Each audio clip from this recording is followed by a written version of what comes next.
हर रोज एक नई कहानी देखने के लिए चैनल को सब्सक्राइब करें और बेल आइकन दबाना ना भूलें।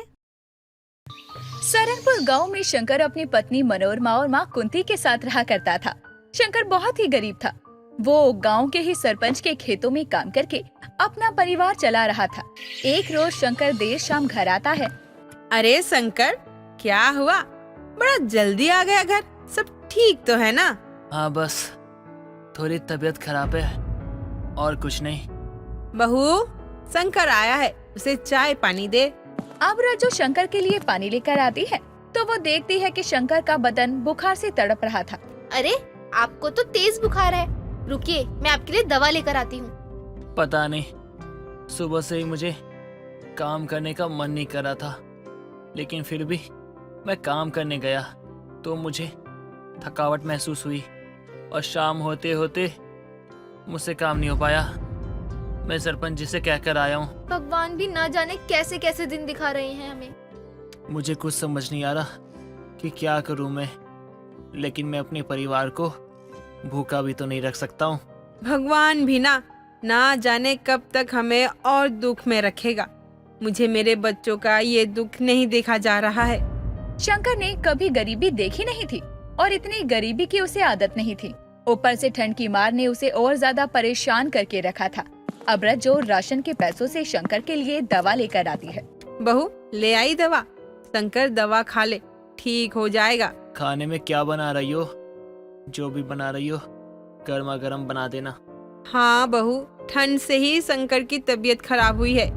एक तो ढंग का कपड़ा भी नहीं है उसके पास। माँ जी, आज तो राशन आ ही नहीं पाएगा। वो क्या है ना कि दवा लेने में मेरे सारे पैसे खर्च हो गए, तो राशन के लिए कुछ बचा ही नहीं। अरे तो अब शाम में क्या भूखे रहेंगे? एक वक्त ऐसा था जब हम 3 टाइम अलग अलग खाना खाते थे, लेकिन आज का दिन ऐसा हो गया है जब हमारे पास एक अन्न का दाना नहीं है। अरे, मेरी दवा तो इतनी जरूरी भी नहीं थी। तुम्हें दवा में पैसे खर्च करने की क्या जरूरत थी? आप चिंता मत कीजिए, मैं विमला काकी से थोड़े उधार चावल ले आती हूँ और थोड़ा सा आटा। कल जब राशन लाऊंगी तो उन्हें लौटा दूंगी। इतना कहकर रज्जू अपनी पड़ोसन विमला के घर पहुंचती है और रज्जू कहती है, विमला काकी, मुझे शाम के समय तो नहीं आना था आपके घर, लेकिन मजबूरी ही ऐसी है, क्या करूं। वो क्या है ना, उनकी तबीयत ठीक नहीं थी तो दवा में सारे पैसे खर्च हो गए और राशन के लिए पैसे ही नहीं बचे। अरे रे, ये तो बहुत दुख की बात है बहू। कहाँ तुम लोग अमीरी से आए हुए गरीबी में जी रहे हो। सुनकर बुरा तो लग रहा है, लेकिन सच कहूँ तो आज तो मेरे पास घर में आटा चावल सब खत्म है। काकी, थोड़ा सा भी मिल जाता, मैं तो भूखी भी रह लूंगी, लेकिन माँ जी और उनको मुझसे भूखा नहीं देखा जाएगा। दुख तो मुझे भी हो रहा है, लेकिन मेरी भी मजबूरी है बहू, वरना मैं मना थोड़ी करती। अरे बड़ी आई, ये दो वो दो। अरे हम भी तो गरीब हैं, कहाँ जाते हैं किसी के घर मांगने। अरे हम भी तो अपना पेट पालते हैं। अब क्या करूं, कुछ समझ ही नहीं आ रहा।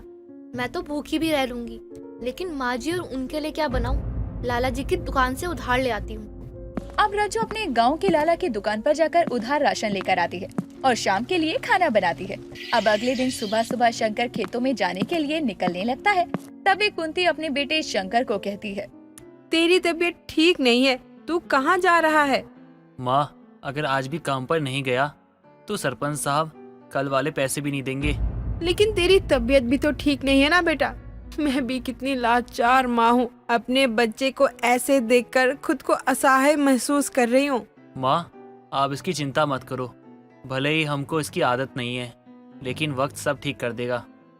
आप घर में रहिए, बाहर धूप भी नहीं है और खेतों में हवा चल रही है। आप ठीक भी नहीं है और ना ही ठंड झेल पाएंगे अभी आप। अरे रज्जो, तुम माँ का ध्यान रखो। वैसे भी काम करने से शरीर में थोड़ी बहुत गर्मी आ जाती है। इतना बोलकर शंकर कपकपाती ठंड में काम करने के लिए निकल जाता है। शंकर के शरीर पर एक फटा स्वेटर था और उसके सर पर एक गमछा था, जिससे वो अपने कानों को बांधे होता है और खेतों में काम करने के लिए निकल पड़ता है।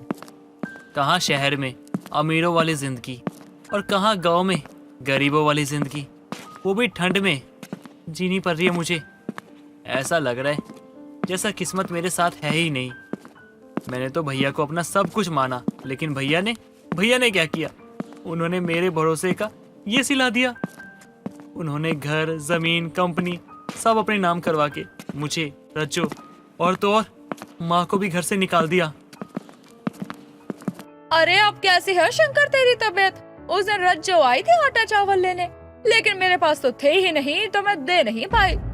कोई बात नहीं काकी, अभी थोड़ी तबीयत ठीक है तो सरपंच जी के खेतों में काम करने जा रहा हूँ। अरे इतनी ठंड है शंकर, और तू ये फटा हुआ स्वेटर पहनकर खेतों में जा रहा है, तभी तो तेरी तबीयत और ज्यादा खराब होती है। क्या करूँ काकी, एक तो गरीबी पीछा छोड़ती नहीं, ऊपर से ठंड। शंकर अब खेतों में काम के लिए जाता है और काम करते हुए खुद से बोलता है, इतने पैसे भी नहीं हो पा रहे कि मैं माँ और बच्चों के लिए नए कपड़े ले सकूं या स्वेटर ही ले सकूं। लगता है मुझे और भी ज्यादा मेहनत करनी पड़ेगी, लेकिन मेरा शरीर ये भी तो मेरा साथ नहीं दे रहा। देर शाम शंकर काम से घर आता है तो वो देखता है कि उसकी माँ आग के पास बैठी है। शंकर भी अपनी माँ के साथ बैठ जाता है। बेटा, अब कैसी है तेरी तबीयत? ठंड लग रही है तो थोड़ी देर आग के पास बैठ जा। माँ जी, आपने सामने से कंबल उतारा है क्या? देखो ना, मैंने सुबह ही कंबल रखा था, लेकिन अब वो है ही नहीं वहाँ। जरूर कोई ले गया होगा। सर्दी भी इतनी है कि लोग सर्दी से मर जाएं। मजबूरियां भी लोगों से ना जाने क्या क्या करवाती है। जाने दे, जिसके किस्मत में था वो ले गया। अब रज्जो और ज्यादा परेशान हो जाती है। रज्जो के घर में 2 ही कंबल थे, जिसमें से एक रज्जो और शंकर ओढ़ते थे और दूसरा कुंती के पास रहता।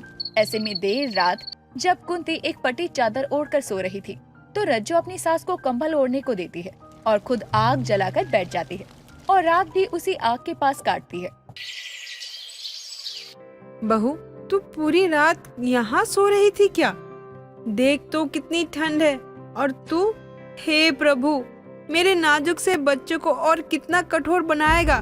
माँ जी, वो भी हमारी परीक्षा ले रहे हैं कि हम इस परिस्थिति में भी कैसे खुद को ढाल पाएंगे।